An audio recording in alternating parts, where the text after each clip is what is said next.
Hey friends, welcome to the fourth edition of This Missional Monday, where each week we're looking at the shift that God is calling us to make in the American church, to be a missional church, a church on mission where every single one of us lives as an everyday missionary, where we live, work, and play. And in the last several weeks, we've been talking about the contrast between the established attractional church and the missional church and fresh expressions. But today I want to talk about how those things can actually work together. And what has been called the blended ecology. Now, in the world of church, we've often thought about church as being something that people come to, that people come from their neighborhoods, they come from their families, they come from their work, and they come for Christ-centered community here. They come for worship services, they come for different family programs, maybe youth ministry. They come for hosted programs, like when your church hosts a Boy Scout troop. That's a way that you come into church. Or different interest groups. Like let's say you have a group that loves to run together. They might have a running ministry at that church. Now, this is a little different than when we're thinking about the fresh expressions, where church is actually happening in the community. The fresh expressions think less about how do we get people to leave the community to come to us, and more about how do we as the church go to the community to build a Christ-centered community where people live, work, and play. It's not about trying to get people to withdraw from the world, but going actively to the world. And you can see there's kind of this flow that happens, right, between these two. If you have both of these together, that one is emphasizing gathering and the other is emphasizing scattering. And they both have strengths that complement one another. While the established church is bringing to the table stability of this longer existence, of having different assets and having an institutional memory.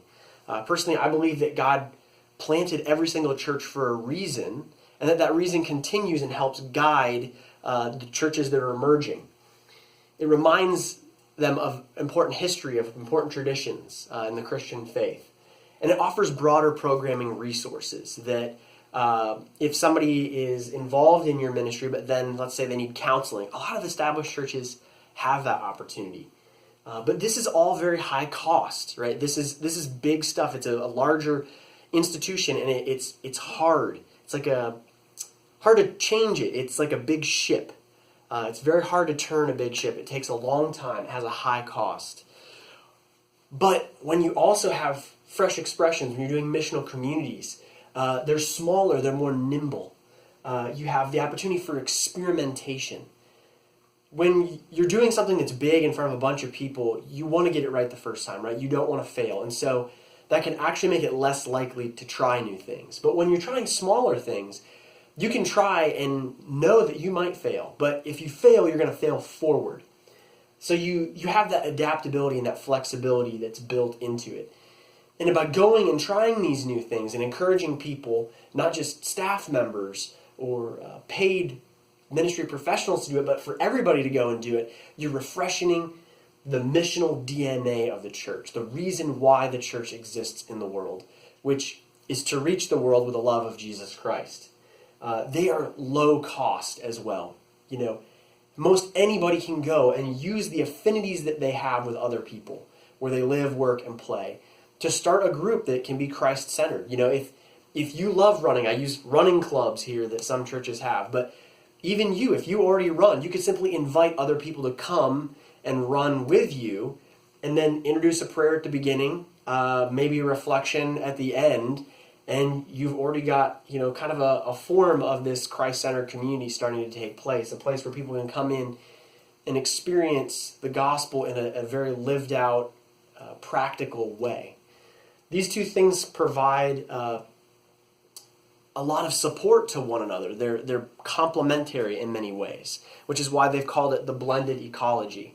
Michael Beck likes to call it deep roots, wild branches. He's a pastor down in Florida, and he just emphasizes that the established church provides these deep roots for the church, while the new missional forms of church and fresh expressions can become these wild branches that bear new fruit out in the community that otherwise wouldn't happen.